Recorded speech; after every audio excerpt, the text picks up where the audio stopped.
तुम मुझे ऐसी दो बातें बोलो, एक से मैं गुस्सा हो जाऊं और एक से मैं खुश हो जाऊं। तुम मेरी जिंदगी हो। और दूसरी? थू, लानत है ऐसी जिंदगी पे।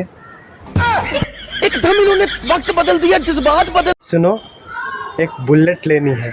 अच्छा, कैश या EMI?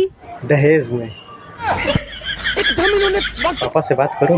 बदल दी, जिंदगी बदल दी। मामा मान लो मैंने आपको 10 रुपए दिए। हाँ चल मान लिया।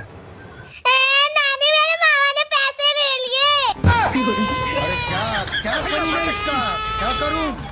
क्या मैं तुम्हारे आंखों का काजल बन सकता हूँ? पर मुझे तो काजल से एलर्जी है।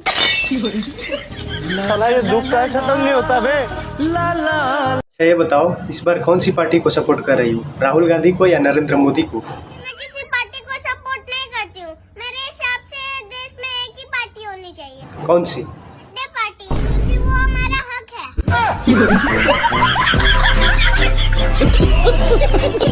क्यों बे, तूने मेरी फ्रेंड को प्रपोज कर दिया? कौन सी फ्रेंड? कौन सी? अबे छोड़ा किसको तूने, सबको तो कर दिया।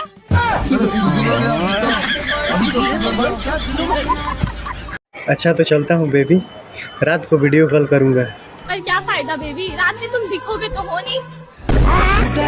वक्त बदल दिया, जज्बात बदल दिए, जिंदगी बदल दी। सुनो, तुम्हें कैसे लड़के पसंद है? खड़े बाल वाले या फिर टकले? खड़े बाल वाले। तो मैं बाल अपने खड़ा करा लूँ? हाँ, पर तुम फिर भी नहीं पसंद आओगे। साला ये दुख का खत्म नहीं होता बे। सुनो, शादी में दूल्हे के साथ इतने बाराती क्यों जाते हैं? क्योंकि बड़ों ने सिखाया है, किसी के सुख में जाओ या ना जाओ, पर दुख में हमेशा साथ देना चाहिए। हाँ, हमको सिर्फ फांसी का सजा चाहिए। शादी से पहले तो आप रोज गिफ्ट देते थे मुझे, पर अब क्यों नहीं देते हैं? तुमने कभी किसी मछुआरे को मछली पकड़ने के बाद उसे दाना डालते देखा है? मैं गिरा होया बंदा जमानी। सुनो, तुम किसी और से प्यार कर लो। क्यों, क्या हुआ? ये रोज रोज तुम्हारे पति से गाली सुनना अच्छा नहीं लगता। ये भगवान क्या जुल्म है। इतना प्यार करते हो मेरी बेटी से? बहुत प्यार करता हूँ अंकल जी। गोली खा सकते हो? अरे मैंने प्यार किया है, ये गोली क्या, आप सिरप भी लाइए, उसको भी पी जाऊंगा।